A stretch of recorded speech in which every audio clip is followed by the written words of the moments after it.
What's up, guys? Welcome back to the Two Summoners podcast. I'm here with Corvy. No intro song today, because I don't feel like it. But Corvy, how you doing, man? It's been a hot minute. Yeah, it has been. We've had a couple weeks off. Rain check last week. Hysterics literally forgot. Yes, that is the downside. Like we had it all planned. We were literally in call waiting, and he was literally live streaming. But that's okay. So, guys, guess today we have Hysterics cast, the LPL Shoutcaster. I know he's about to fly over to China, I think like tomorrow, to be casting the finals. So we're very excited. We're going to get talking to him. We're going to check in with him right now. Let's go have a chat. Okay. Season. Well, we're back, guys, after that literal microsecond of a pause. We have Hysterics here joining us on the Two Summoners podcast, mate. Welcome. We finally got you on. Yeah, true. I mean, I feel like it was last week that was my fault because I didn't show up at all. And the week before that, I think there was a change in plan. So yeah, it was literally me. I couldn't make it. That's right. Look, to be fair, now we're one apiece. So if I miss this, I'd be in deep water. So we've learned from this is that Hysterics can be a little forgetful. Corvy just bails. I'm just flaky. Yeah, and Pike's just hella consistent, so I'm okay with this. Oh, man. Don't worry, boys. Happens to the best of us. That's it. Hysterics, first off, we like to get guests on just to talk about yourself. Tell us about you, your beginnings, where you've come from to where you are now. We just want the viewers to know who you are. Yeah, it's been a long journey. Hey. If anyone doesn't watch LPL or the English broadcast of the Chinese League, I've been there for about 5 years as a League of Legends Shoutcaster, like 8 years deep or 9 years in total in the scene. Started in Challenger Series, worked my way up, did a couple of promo tournaments for OPL back in the day, and then, got picked up by Raz and crew in 2019, lived in China for a couple of years, and then due to COVID came back and then have been working remote like the rest of our broadcast for a solid 2 years. I think, it's coming up on 2 years since we had to go remote. Damn, dude. 8 years. So it's like you're pretty young, huh? Into the scene. Yeah, apparently. I mean, for esports, it's old, but like any other career, people be like, oh, yeah, you've been in it for a bit, but it's not that impressive, It's not like, oh, he's tenured. What, you're waiting for 10 years? Waiting for like, the 15-year mark with like, oh, he's a classic. He knows everything about the scene. Bro, if we really think about it though, when did the league start? Like 2010, yeah? Yeah. And you've been in there for 8. You've been there for well over the majority of the time. True. I mean, I started casting, I think, what was 2015? Season 5. Season 5, yeah. Yeah, so the start of season 5 in OCS with Rusty. That was like the first cast. And then, like it was back and forth from there. So, I guess now definitely for the majority of League. It's a good point, actually. I didn't even think about that. Really? That's actually hectic, like when you put the numbers to it. Like, holy shit. Oh, crap. Yeah, that's insane. That's actually great. Thanks, guys. Yeah. Hug yourself. Yeah. Let's go. So, I guess the next thing we like to sort of we want to talk about is like, how did you get into gaming? Like, do you remember the first time you played growing up? Like, what was the major game that got you into esports and gaming? It's crazy because when people talk to me about this, like I used to hate MOBAs. Like I hated MOBAs. I was like, I don't find it interesting. Even when Warcraft 3 was around, like I didn't play Dota.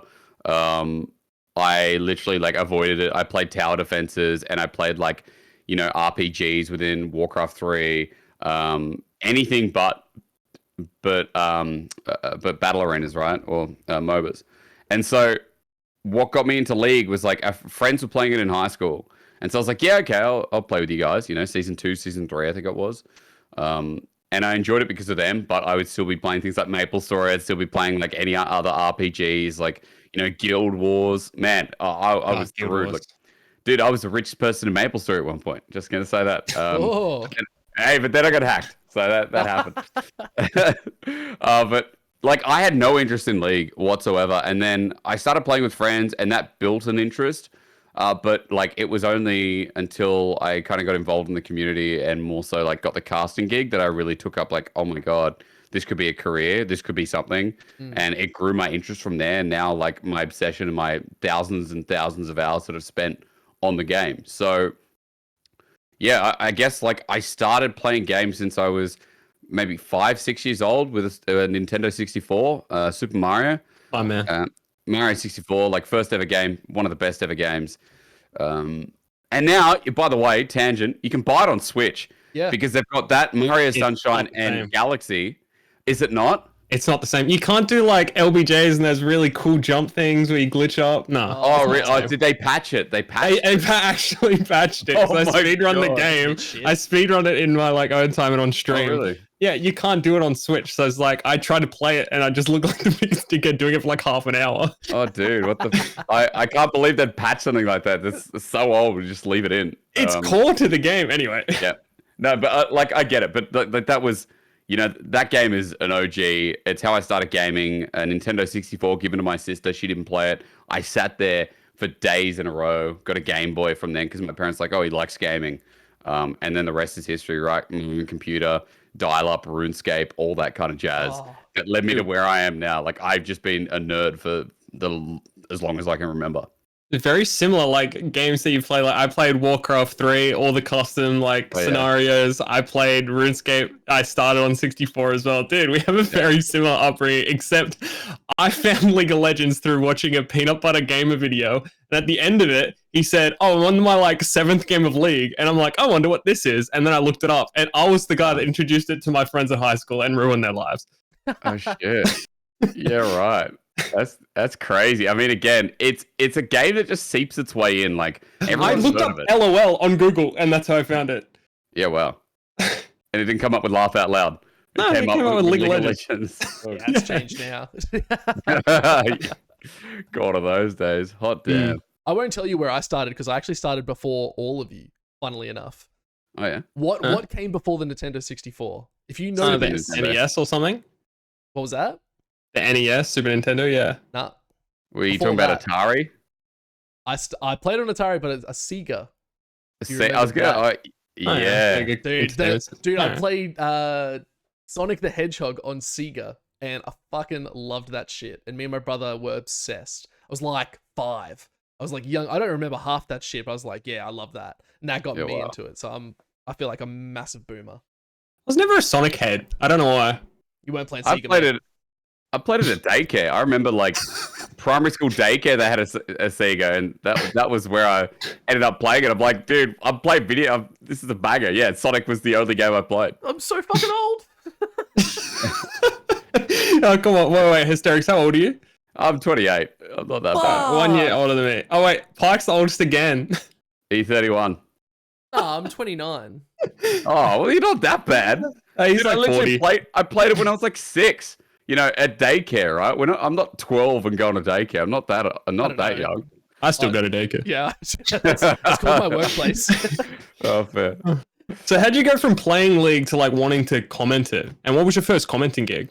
First one was Challenger Series. So first one was in the deep end. Oh, really? Wow. Yeah, there's a bad story about my headset almost falling off. Like if you find there's a VOD out there from 2015 with Rusty where the headset is like falling down because the cable was caught.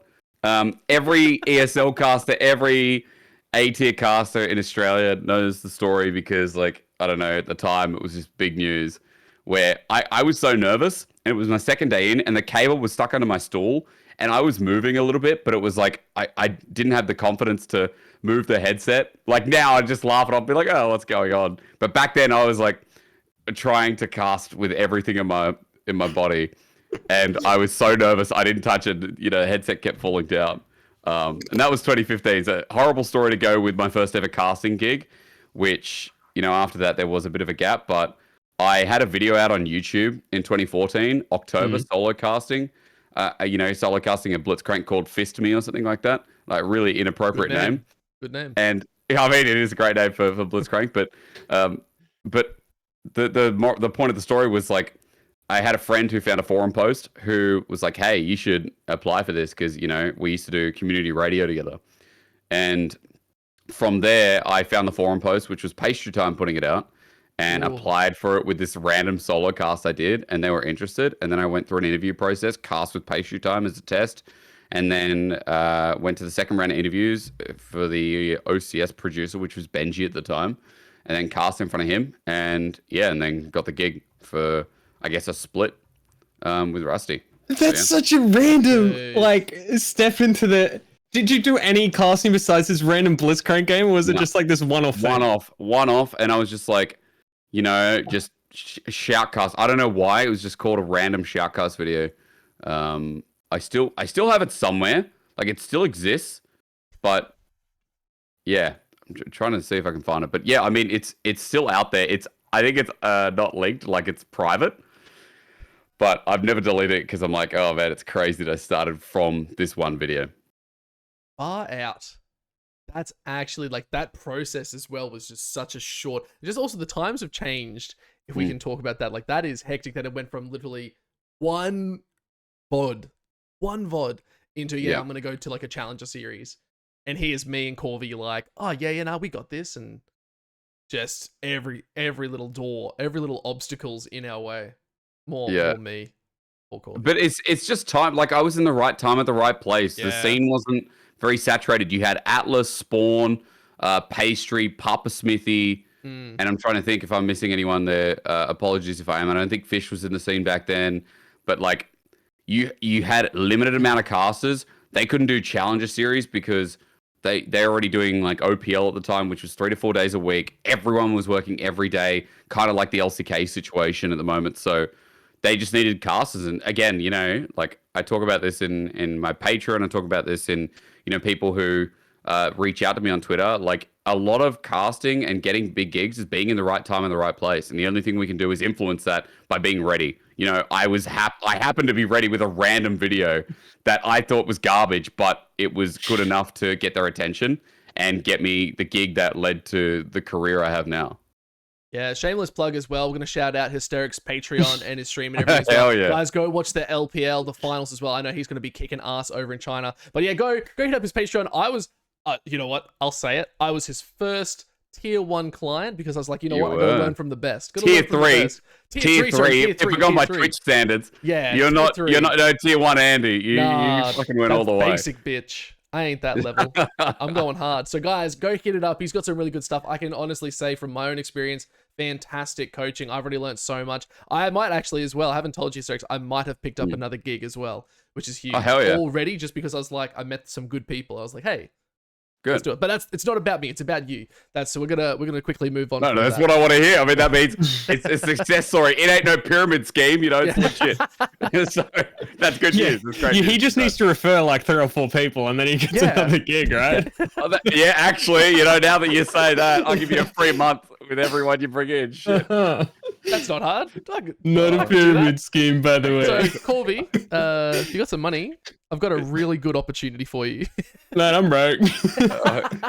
So, okay. What inspired you to focus on PvP, so play-by-play, as a role in casting? Okay, I knew nothing about the game. That was the first thing. I worked in community radio before. I wanted to go to an entertainment background. Like, before casting, my goal was, how do I make it in film? How do I make it as an actor or in television as a presenter? Like, that's what I wanted to do. Or in radio, right? I was like, the entertaining arts is what I wanted to do. And so for me, it was like, well, I am a presenter. And as soon as I got in the role, I'm like, well, I'm definitely not the person who can sit down and study. Like I, got a 52 ATAR for those in Australia that know. Like I even tried for that, but I didn't get really any band 5s, I don't think, in the HSC in the, year 12 graduation. I did rubbish. And I can't really study. Like some things I can and put in the effort. As with play-by-play, you still have to, but like it's more focused about the craft, and that's my interest, and like how to present the craft. It's more entertaining as well. Who doesn't want to be the person who shouts and gets on all the highlight reels? Like there is some kind of narcissistic element to it where it's like your face and your voice front and center because you're on all the highlight reels. Color casters don't really make them unless they have crazy moments or fun moments. Like, Kobe, for example, for his personality, makes highlight reels, but not many colors do.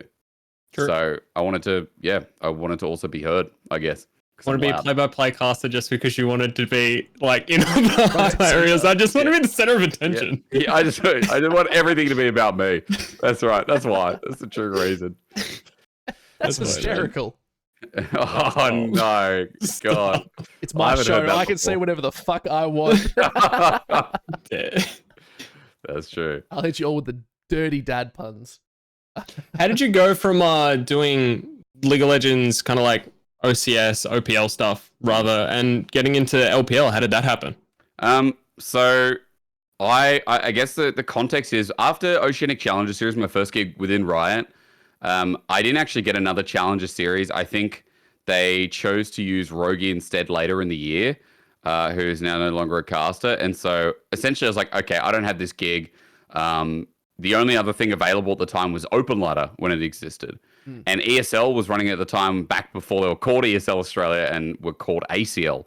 And it was like Nick Van Zetti, and about 5 other blokes who are still there. Well, actually, yeah, I'm pretty sure all of them are still there, who are now like running the show.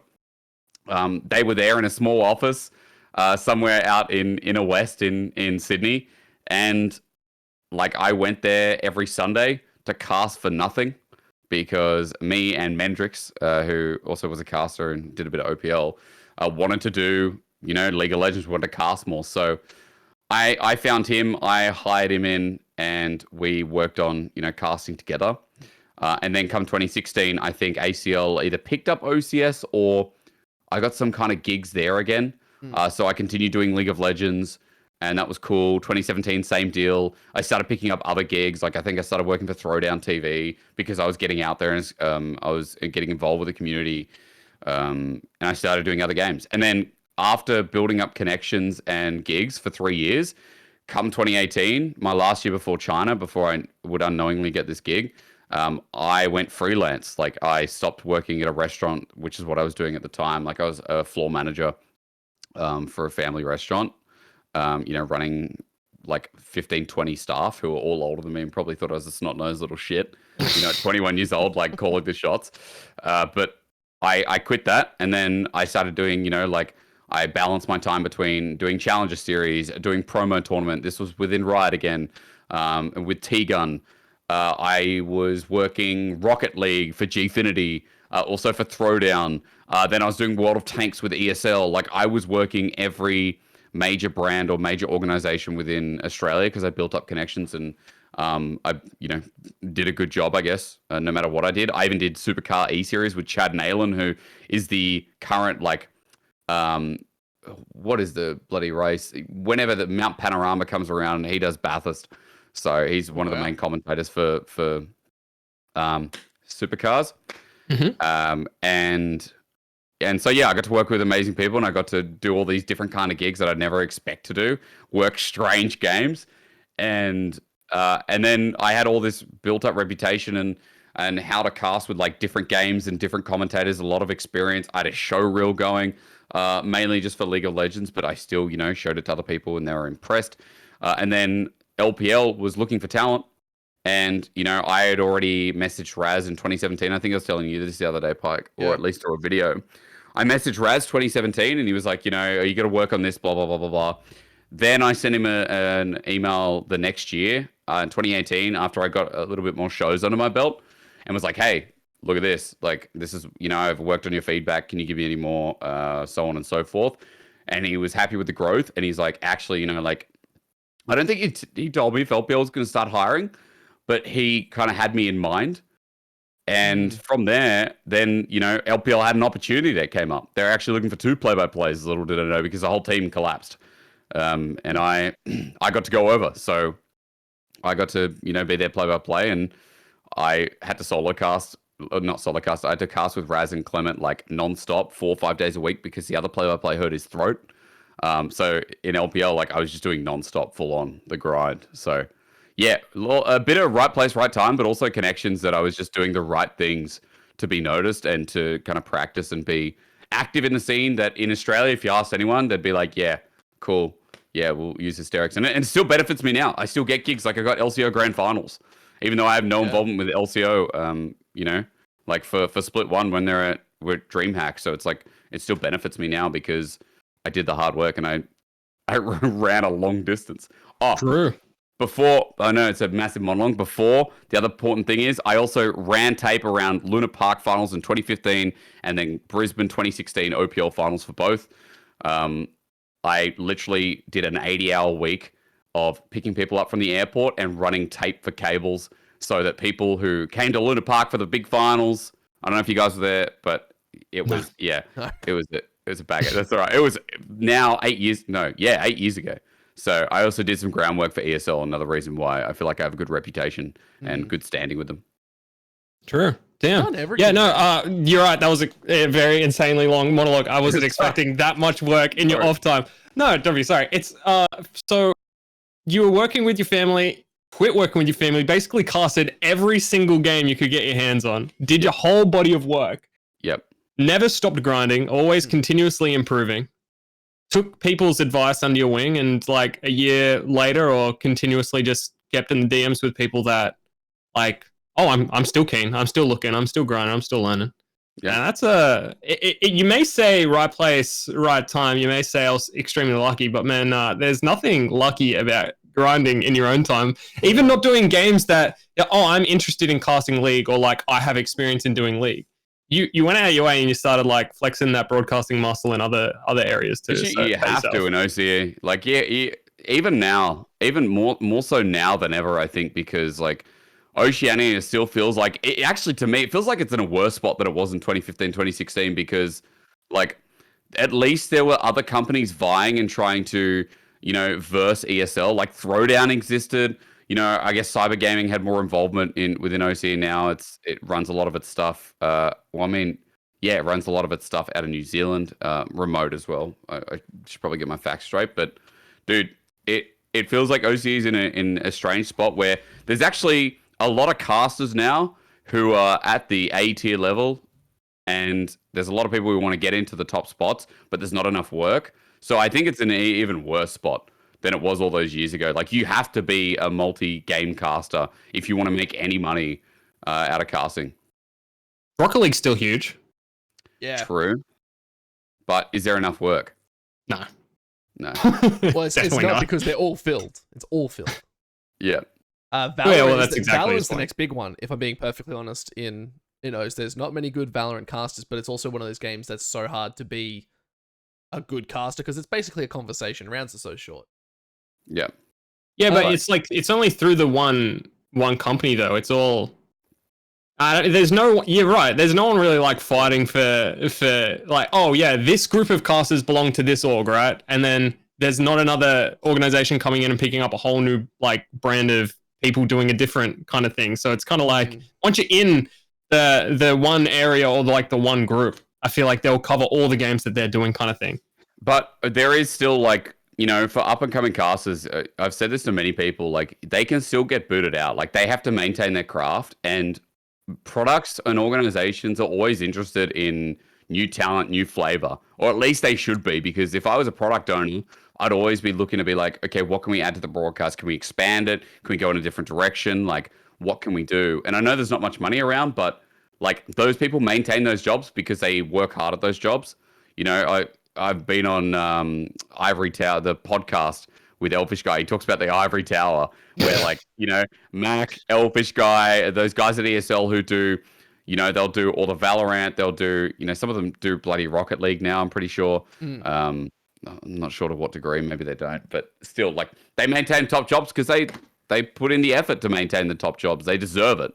That's why they're there.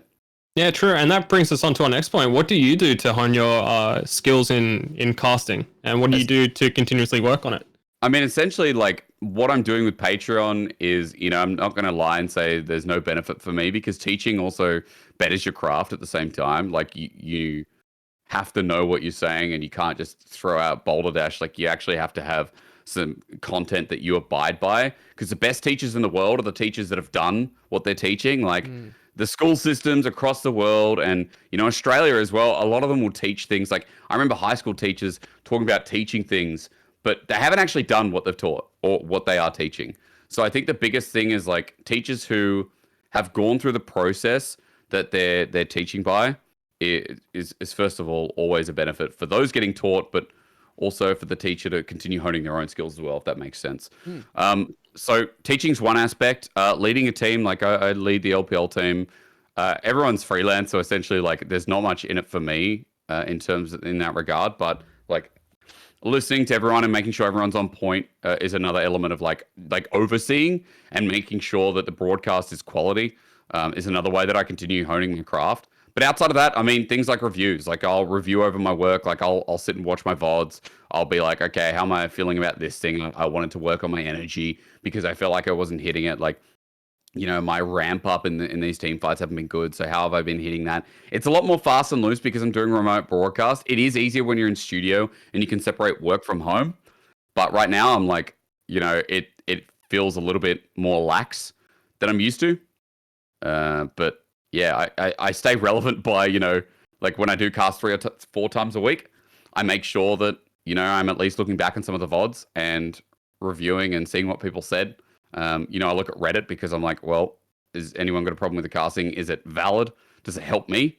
And is there anything I can do about it? So still a lot of reviewing while it might not be as technical. Yeah, that's pretty crazy. I guess in regards to that sort of watching and listening to what people say and all that sort of stuff, but people who are looking to be up and comers, and it's probably a good question for myself to ask you, but I think you've already given me the answer a couple times. What specific skills do you think are essential for someone aspiring to become a top tier commentator in esports? Yeah, voice is first one. I always tell people like work on voice, and I don't mean by changing your voice. Like there is a sad reality out there that there's a small percentage of people who like maybe their voice is not meant for broadcast, right? That sounds really harsh. And in this day and age, people would be like, oh, well, and I do truly believe that anyone can do it, but then you have to kind of change your voice. And if you're happy to do that, then okay, then I guess disregard the feedback. But I think you have to be who you are, right? And that means being your voice. I got lucky with my voice. Like you guys got lucky with your voices. You got broadcast voices, right? And that can... people can change their definition of what a broadcast voice is. However, I think outside of that harsh reality, I do believe anyone can do it, and working on your voice is a great way to start. A lot of diaphragm work is a perfect way. Getting either a voice coach for a short period of time or looking up voice exercises that I've shared to you, Pike, and share on the Patreon. There's some really, really good exercise that will help you enunciate better, project more, and use your breathing as a tool to improve how you use your speech. I think that cannot be understated. And then outside of that, I would say like preparation. Like if, people want to be a caster, like come in prepared. The amount of people that could go into a broadcast and aren't prepared with stories or who they're commentating about, and they really want to make it in the industry always astounds me because like, I'll watch some broadcasts and I'll be like, dude, there's nothing about these players who, on a 40-something view broadcast who are up and comers. It's like, how can people tune in and become loyal to a show when they don't even know who's being commentated on? It's just, the audience makes their story because they might know this guy, but it's like telling a story makes not only players loyal to you, but viewers loyal to you. I think it's something that aspiring broadcasters should look at. I mean, I could go through a whole list of like, I think people could, like, they could network better. They could look at casters and they could do their own VOD reviews. They could, find a duo partner, someone who's really going to lift them up, and that'll help them. That's what I did. I found someone who I cast with for 3 years in a professional environment eventually because we went through open ladder together. I guess the list could go on forever, but I feel like those are some of the most important where you grind it out, but you're also working smarter, not harder, if that makes sense. Oh, definitely. Lots of like grinding. What do you mean like diaphragm work and breathing work? How can I make my breathing? This is interesting because I think I have the most annoying voice in the world. Tier 1 on the Patreon, mate. Okay. Well, without any spoilies, what's some like breathing work that I or anyone listening could do? Just like cheeky example. The easiest one is like lying flat down and feeling like having your hand on your stomach, like just on your belly.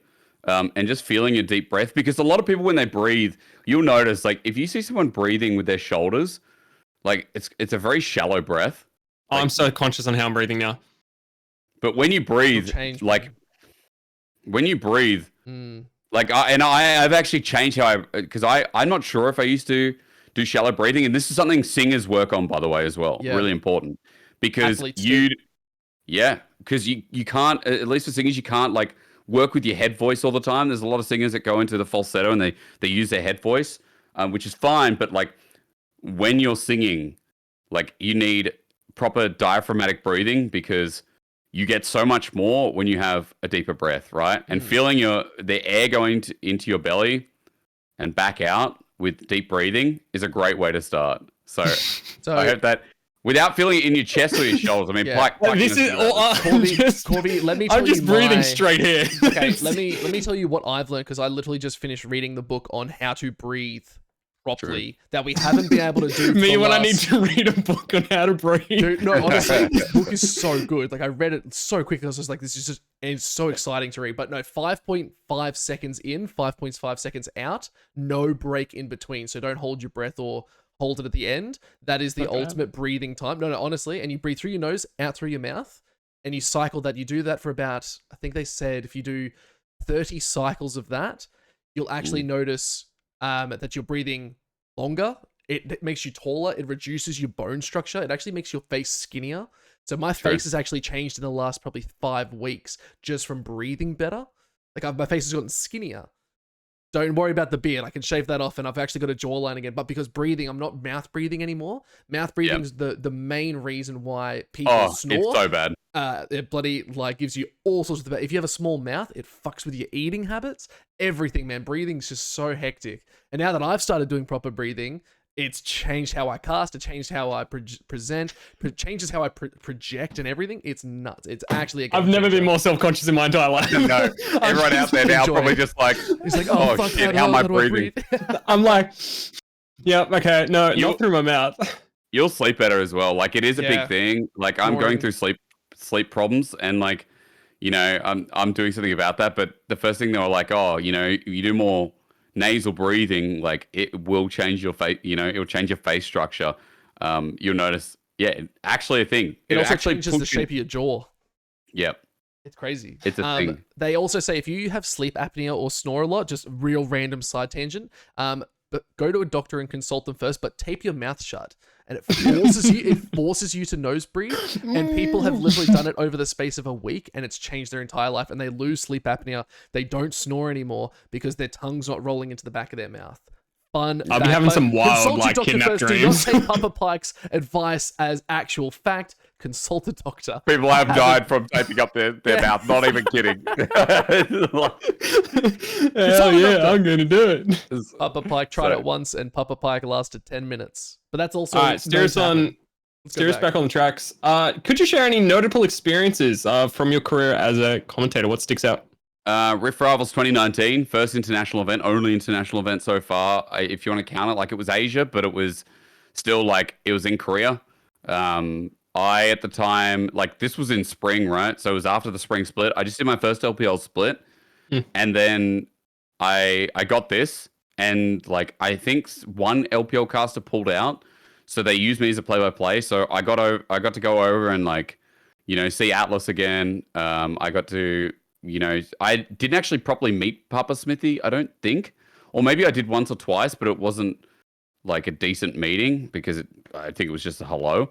But I actually got to go over there and cast with him. I opened Rift Rivals for 2019, and that was insane. Like, you know, casting with him as well, someone who at the time, he was at the peak of his career. Like, remember, he did Worlds that year in finals. Like, I'm pretty sure he finished either 2020 or 2021 and went over to NA.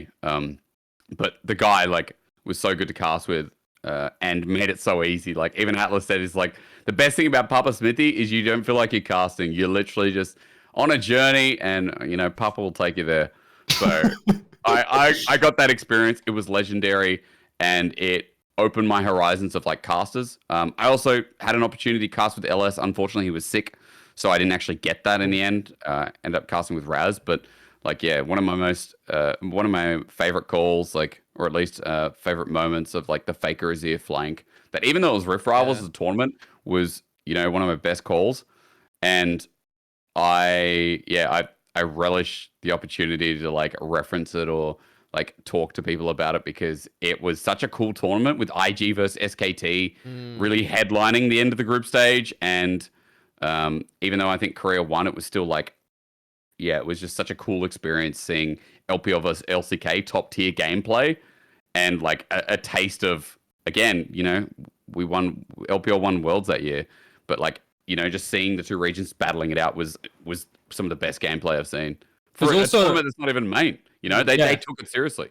It's also always dope just seeing like an Aussie boy up there doing stuff. Yeah. So that was mad. I really enjoy that. It's just like I enjoyed remember. Rusty when he went as well. But like True. these days, how do you like take that step now as a LPL or as a for Rusty and LCO caster? How do you think we get that step onto the world stage again?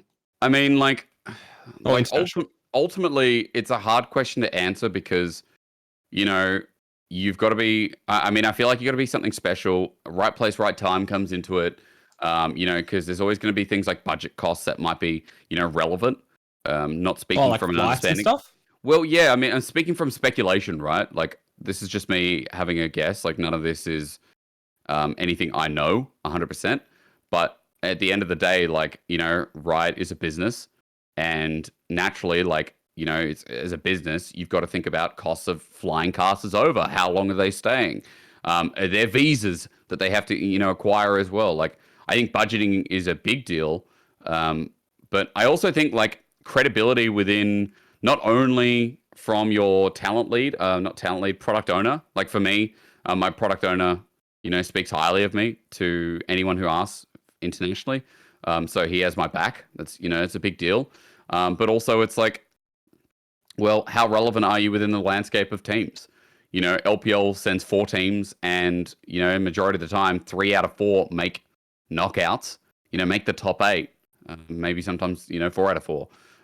Like LCO, for example, they can't even get past PCS. I know that's harsh, but it's the truth. Yeah. You know, last split, that was the first taste of it, but it was such a big gap where we're looking optimistically with the quality of Bliss and Chiefs and their learnings from last split, but it's still like, are they going to get through the first round? Are they going to win more than a single game within 4 series? So I guess it's also relevancy of the teams that, you know, you would be accompanying and what value you can add. Like Rusty's great, you know, and it's a shame that in the past he hasn't gone to Worlds again, or we haven't seen, you know, other LCO talent members find their place. But, you know, you have to remember as well, like there's a lot of talent across premier regions. And naturally, premier regions have more viewers. Those casters have more of a fan base, more of a brand base.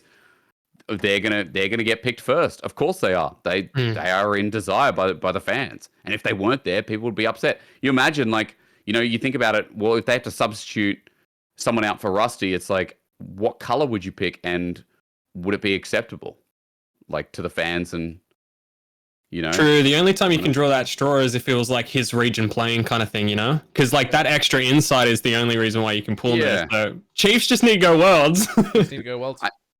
Yeah, it's hard. It's really hard because, again, like if everyone could go to Worlds, I feel like, you know, everyone who is pretty much everyone who's a caster in a major region or on a broadcast that I watch, you know, should go. But like, Worlds not fair, right? You know, I missed out on the opportunity for a while.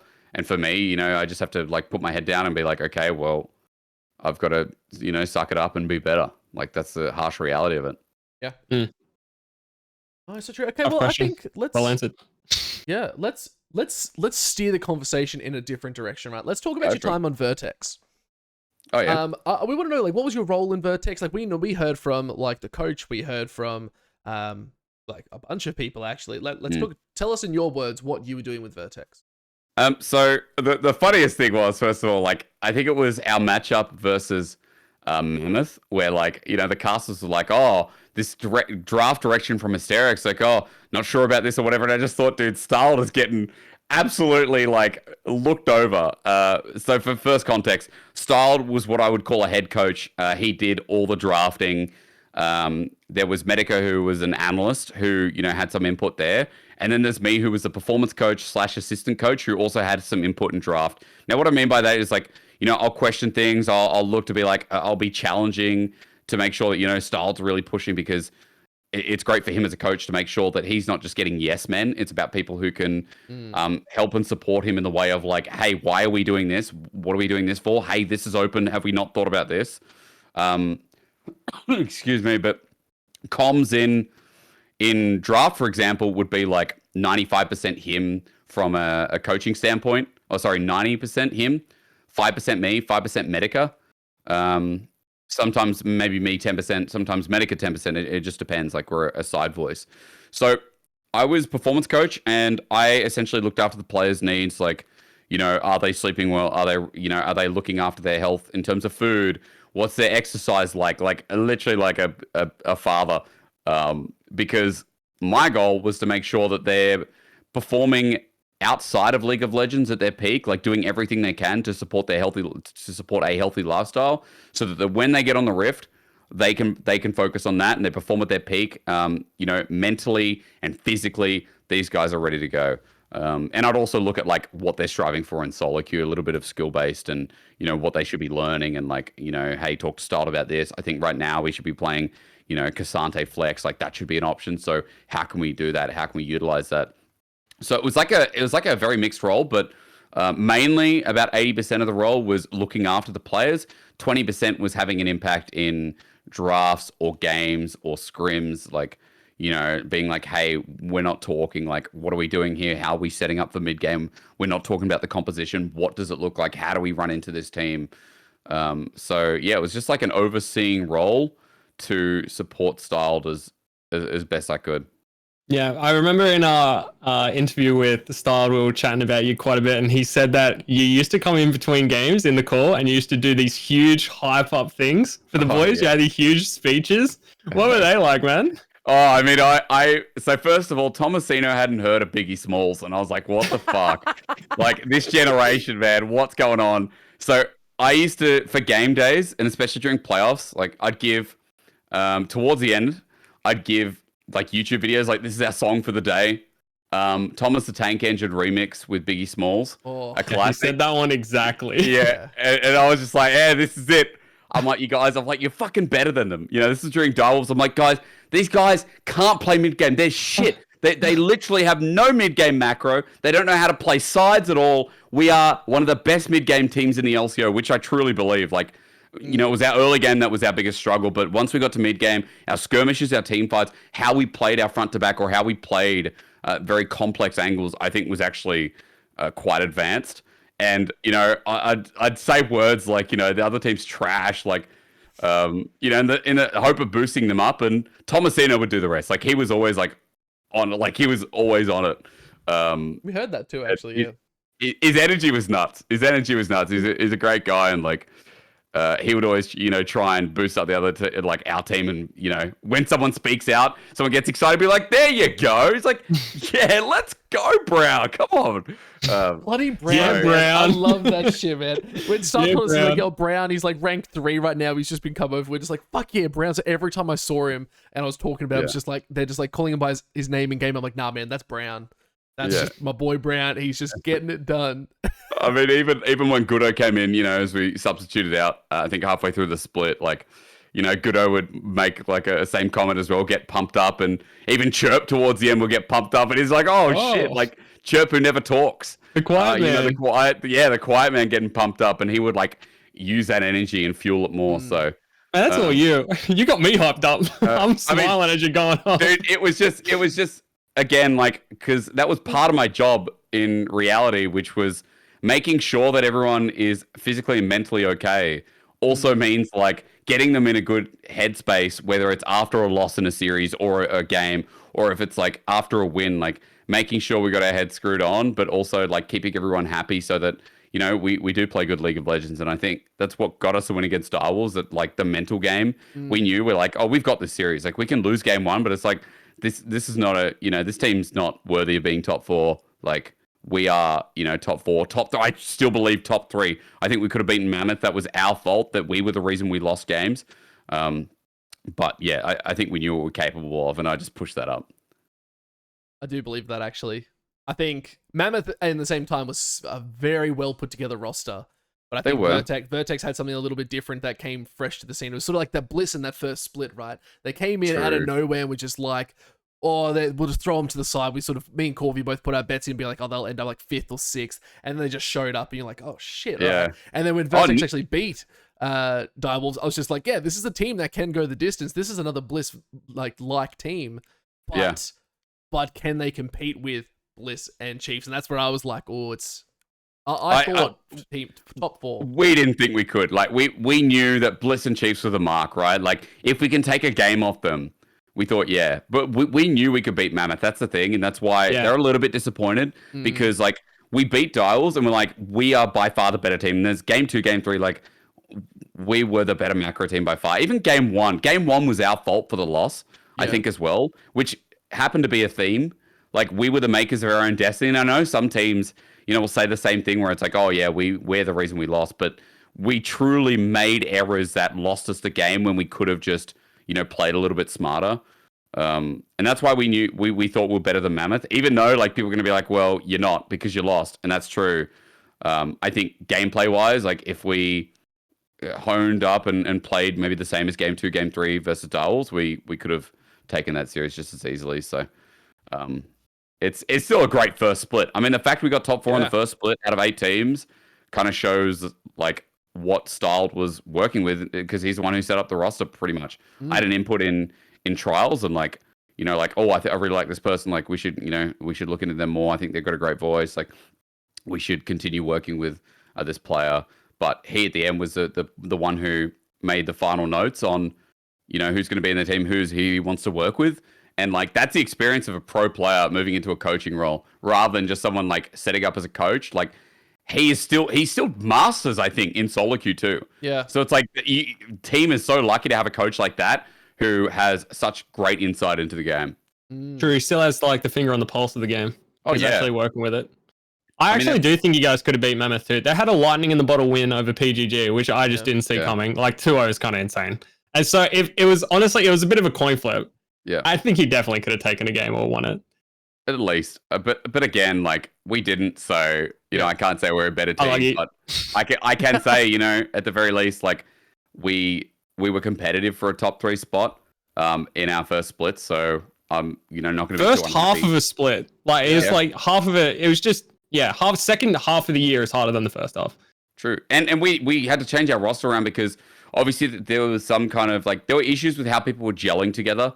And we tried Suman for a little bit, and unfortunately, like he, there were just some issues there with, punctuality and all that kind of stuff. So, but then Chirp in Direwolves as well. Like Chirp started popping off towards the end of the split. Like he just found his moment, and kind of showed us why we picked him up in the first place. So, yeah, I mean, again, all's well that ends well. See what happens for 2024 spring. If I'm still on the roster, or still the roster is how it is, who knows? With casting and having to do this extra coaching stuff on the side, how did you manage to do a work-life balance through all that? Because casting is like at the moment, especially like LPL's very ingrained. Like my prep has minimized because I don't have to do as much as I used to. Let's say I'm casting 3-4 days a week. I can't be involved in scrims on the night I'm casting because unfortunately they clash. Like I would jump into scrims literally in breaks between games and just see what the guys are doing, and then jump back onto the LPL. I would, I spent I think a good 6 nights, maybe sometimes 7 of this split, just being involved with Vertex and LPL at the same time and doing scheduling. It wasn't like overbearing because I guess. I was in the position where Styled was, where like he spent more time on the team because he had a more full-time role. Like he had to, set up drafts. He had to theory craft a lot more. He had to have more involvement with the, with the scrims directly. Like he had to be there. Whereas for me, like I could pop in and out because I was still working with the players, through DMs and like, my input wasn't as important as his. That's just the reality. So. Yeah, I think the balance was fine because LCO also had a really short split. It was only a month. Like, it didn't go for long at all. And we had 1 series a week. Super Week, we had 2 series. And that was it. But it's not really that intense when you consider that LPL runs 7 days a week. And we had 3 series every day for this split of 7 weeks because it was a shortened split for LPL as well because of Asia Games. So, that was by far the more excruciating thing to go through because of time. Rather than coaching. I had heaps of that. Is the time difference that different from Australia to LPL time? No, it's is it when we're in daylight savings? No, yeah, I think it's when we're in daylight savings. It's 3 hours. Oh, okay, so it's not bad at all. No, it's 2 hours currently though. So right now it's 5 p.m. just coming up to 5 p.m. China time because China has 1 time zone. So yeah, it's the same. Okay, so when it's the 7 p.m. game, it's 7 p.m. their time, not ours. Yeah, so 7 p.m. our time because it starts at 5 p.m. So LPL's okay. about to start in 3 minutes. Yeah. So LPL's about to start in about 3 minutes. So that's 5 p.m. their time. It's Perth. Whatever time Perth is in, China. All right, they're Perth. All right. It literally is Perth. China and Perth are very interchangeable. Makes sense. Yeah, even though it's massive, you always look at China and you just go, it's one time zone. Even though if you zoom out and you actually look at I don't know if they're called the meridian lines or whatever. I think that's exactly what they're called. Okay, but wow, that's a first for me. But they're across like 5 time zones. It's insane. Like, if you go all the way to west of China, it'll probably still be daylight at like 8 p.m., I think, or 9 p.m. because the time zone is so advanced. That's sick. Yeah, damn, I want to go to China so bad. Speaking of good vibe and energy, man, how do you like keep energy up on broadcast, especially being like not in studio and stuff like that? You said it was a little bit weird, a little bit hard, especially in a comfy environment. How do you go about like keeping that up? Now that's a hard one because like that is the thing I struggle with the most because a lot of the time I sit here, like I don't do standing because I lost the thing for my standing desk, so I can't raise it even if I wanted to. The remote's gone. It's literally, the pole is gone. And I've tried to go to Officeworks and be like, hey, do you have the replacement? They go, we can't sell it individually. So I should just get a new desk. But it's like a $500 table. I don't know. So now it's a $500 piece of wood with sticks. Yeah, that's right. Lost its value. But anyway, I struggle with energy because you don't have that face-to-face rapport with a co-caster. You don't have that same like comfort of being able to look at someone and like do handoffs and signals and all that kind of crap. It's not the same as studio work. Like it is completely different, and that's why like doing spring finals, LPL finals, like in person, like it's a big rush because it's like, holy crap, there's so much more energy. Naturally, you're a lot more excited. Also having a crowd behind you is insane. Yeah. Having a setup you don't have to worry about. Like the problem is this is also my personal space too. It's like this is work-life balance that doesn't exist because the computer's used for work. It's used for, gaming as well outside of that. So where's the balance? So yeah, it's something I really struggle with. I just have to kind of push myself and rely on the series being great, which a lot of the time they are. That's a good thing. If LPL wasn't so hype, I think I'd be bored dead. Definitely some sleeper 50-minute bangers here. Yeah. Not shitting on LCO. Oh, okay, a little bit, but like not shitting on LCO. But there's definitely some sleeper games that I know even the casters at the end of the day are like, whew, that was a slog. Yeah, where they're so one-sided. I mean, a lot of the LCO games I watched this split, like they're just over it. 21, 22 minutes. Yeah. Because one team is just so much better. That's the problem. The level of skill in LCO, like it's Bliss, Chiefs, and then everyone falls off a cliff. Like even we fell off a cliff in comparison to them because even in like Team Bliss were a monster in scrims. Yeah. Right. Like they were insane. They were scary. Yeah, I can't speak to scrim results, but definitely on stage their performance was insane. Yeah, and even though they didn't win finals, like still, they still are the second best team handedly. But yeah, I'd struggle with LCO because like unless you have a good laugh about it, and they are in studio, so it does make it easier. But if you were doing it from home, like I would struggle with casting some of those games. Hot damn, I'd want to back out. Yep. All right. Well, we're getting close to the end, so we have a couple questions. Do you want to pick some up, Pike? Me? Why not? Yeah, man. I guess there's a bunch there. Pick a couple. I'll pick a couple. We have heaps. Well, okay, I like this one because it's actually good for me as well. Again, I'm going to start getting selfish with my questions now that we've got less time. How do you handle criticism and feedback? And how do you use it to improve your performance? I always have an open mind. Like I try to, unless it's just non-constructive. The difference between getting feedback and getting abused is how constructive it is. You're a shit caster versus you're a shit caster because you never let your co-caster speak. Is like, oh, actually, a little bit harsh, but I can take away the second part because that's constructive criticism. That betters me, right? And so all I need to do is go, well, all right, I'll take that on board. I'm gonna write that down somewhere. And essentially, next cast, like I'm actually gonna work on that as a goal because someone spent enough time to write a message saying, I don't like this caster, or, here's what I think you can do better. That'll make my viewership experience better. And so I take that on board. So it's really important. Like I always tell people, like, you know, no matter what, you shouldn't be reading things like chat while casting, or you shouldn't be like, you know, your involvement should be on the game you're commentating. But afterwards, like I used to watch VODs with Twitch chat afterwards, because I'd go through and someone would be like, oh, why is this caster's, you know, mic audio so bad or whatever? And I'd be like, okay, well, that's something to raise with production. That's good constructive criticism. Why is this caster, you know, like he's so high on energy all the time? Like he never calms down. It's like, oh man, this is great. It's a gold mine. We are in a very great industry where, like, we're so lucky to have our audience directly giving us feedback, where we're not like, you know, commentating the cricket and doing a shit job, and then we have to hear through like word of mouth or something, or people in forums. Like, we get live feedback at the point of the video that we are commentating on. Double-edged sword, that, but I mean, you're taking it the most positive way possible. If you can, like, this is the thing. There's been people in the past that have been so like hate-filled to people that give them that feedback, and I've said to them, like, you need to step away. Don't look at audience feedback then, because if they can't take the constructive criticism wherever it lies, which might be the 1 to 5% out of all negativity aimed at you, then you need to not look at any, because it's not worth you getting that involved and like lashing out at the community. I can take some of the negative feedback, like people just say I'm shit, and I'll be like, I don't give a fuck. Who is that person anyway? Who cares? Because that's not constructive feedback. They're a peasant. And then I look at the people who give me constructive criticism, like they call me shit, but they gave me something valuable that benefits me and casters. Thank you. You know, I'll say thank you to those people, because I'll be like, thank you, I appreciate that. And I've had people who've come back and be like, oh, I really appreciate how you worked on your casting in this aspect, you know, after my feedback.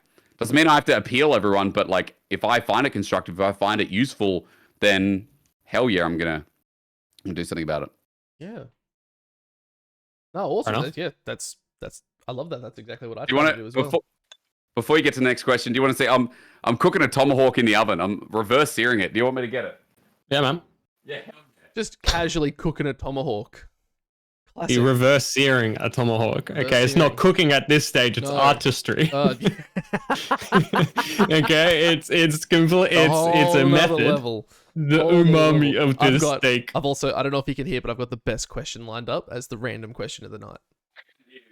You want to say? Oh, you can hear. Okay. Look at this. Hang on.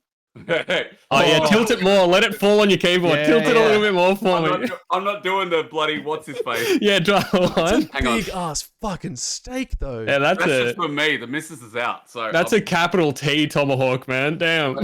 A Melbourne coffee rub is some kind of spice thing I got. All right. Okay.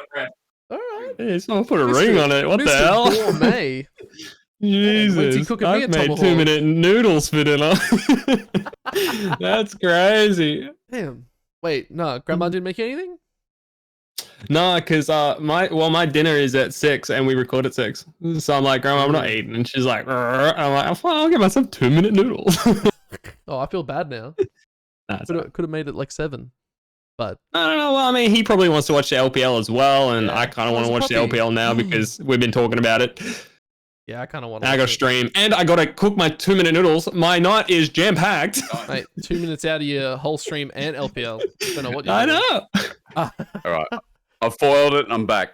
Oh, that's my man. I think the last thing I think we want to end on like that high note of like casting as well, because that is one of the reasons we brought you on. Lastly, what advice would you give to aspiring commentators who are passionate about League of Legends and want to pursue casting, a career in esports casting, particularly in a PvP role? Get started. Like the first thing, and the way you get started is just start recording. Everyone said this for a very solid reason. Like the art of doing and taking action is the best way to learn. And then, you know, comparing yourself to other casters. What did I do poorly in this cast? Like review. It's like how people, you know, how do people climb solo queue? Well, they do it. They get started. You know, like how do you start playing ranked in League of Legends? Start playing ranked. Record it, review it, and then look at what you're doing wrong. Learn by looking at some professionals, and then see how you can be better, and then apply that for your next game. Casting's the exact same thing. And so, like, if people aren't doing it, if they're just sitting there being like, oh, I want to be a caster, but they're not actually casting it, it's like, well, then what's the point? You know, when I was up and coming, like, I would do practice casts with people, even in the off season, even if there was like 3 months with no work.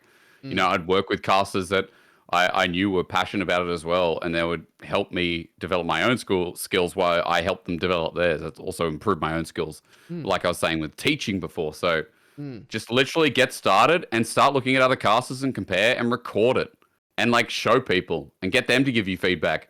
And you know, there's things like I've got the Patreon for a reason. Like, obviously, I've been teaching people casting for a while, and I looked at this and I'm like, well, I should monetize it because, you know, I keep telling people the same stuff and they're not listening. And so I want to work with people who like are willing to go that far to continue learning rather than asking me the same question in DMs or like giving me a full VOD link of 2 hours in Twitter. Oh, short, sharp. That's what she said. Oh man, it bothers me so much. But like, I mean, yeah, that's why I have programs like this so that people can be in a community too. They can talk to each other, then cast with each other. And they can also, you know, help inspire each other and learn from each other. Because at the end of the day, that's a really good environment to have. So surround yourself with people who also want to learn the craft. Yeah, awesome. There you go. Now that does bring us to the end. But have you watched any of our episodes before Hysterics? I'm guilty, no. And I have not. Okay, that's fine. That's actually good though, because even Corvy doesn't know what little old Papa Pike likes to do at the end of the show. I like to throw out a random question completely from the abyss of my mind that has no relevance in any human conversation. So, nice. Hysterics, this is the question I have for you. It's also for Corvy, and he always gets really concerned at this. I can see this little smile just sort of crawling across his face. Smiley man. If you had to, purely based off your own aesthetic, be an aquatic animal, what aquatic animal would you be? Oh, God, it's just like, what the fuck? Like, purely aesthetic, like your looks, like your hair color, everything. Like, if you were like, oh, I look like a jellyfish. Right, let me just. That's what I'm a shit swimmer, so this is the hard one. No, if you have to be you are this animal now. You're not a human anymore, but purely off aesthetics. I have to be in the water though. Yes. Well, you're a fish, so. I think I would. I love a good bait. I'd be an anglerfish with the light in the depths of the sea.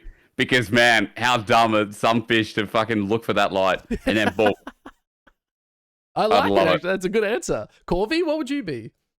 I found one here that I really like. It's called the Australian Schmelt. The Schmelt. I'm a Schmelt. Like a toasted cheese or what? Well, it's Australian melt, but I put the C and H in it. It's Australian smelt. Australian smelt fish. Australian smelt. What does it look like? Does it look like you? A little boy. Tadpole. It's a little boy. Oh my God. I actually, because of the randomness of the question, I haven't had a chance to think about what I'd be. That or a rainbow trout. Rainbow trout. So like a nice Atlantic salmon sounds pretty good. But, they're red as well, actually. I'm pretty red. That could work. I'm trying to think of red fish. Maybe like an angel fish? I don't know. Smelt is actually orange. I've today learned. Crazy about that. Oh, wow. Maybe I'd be like a moray eel or something. I don't know. Yeah. Like that's kind of cool. You can get red moray eels. They're pretty dope. Oh, okay, fuck that. You know what I'm gonna be? I'm a lobster, baby. I'm a freshly cooked lobster, ready to go. Oh, true. Why would I not be a crab? Dude, that's what I'm saying. My God. Aquatic animal, man. It's not a fish. You could be anything. You could be a dolphin. You could be a shark. I changed my answer. I'd be a crab. I'm so smart. What type of crab, though? You'll be specific. I don't know. Mud crab? Mud crab. Yeah, mud crab. What about you're a crab fan? Name 3 crabs. There's the deep sea spider crab. There's the mud crab. There's the king crab. There is also... I'm just a smelt enjoyer. What can I say? There's other cool crabs. Lobster is a kind of a crab, but no, we won't worry about that. Well, there you go, guys. That's my fun-filled question for the end of the night. Thank you so much, Hysterics, for coming onto the podcast. My pleasure. It's been an absolute honor having you on. Any last shout-outs before we go? No. I mean, I've already plugged the Patreon a couple of times. You guys have done it once for me as well. Thanks, Corvy. If the link's somewhere, that's great. Please join. Any feedback while we're going on this magical journey would be nice. But if anyone's really serious about casting, I implore you to have a little bit of a look. Outside of that, just Twitter. That's what I'm on. I have an Instagram, but I don't post anything on it. Like, I'm not a picture person, but I tweet out random shit. So don't worry, you're a beautiful crab. Thanks, man. I appreciate you, man. Thanks Thanks for joining us. coming out. We'll see you next week. We have a cool guest again coming at you. Fingers crossed if Corvy can make it. But until then, guys, we'll see you on the next adventure. I'm just catching strays.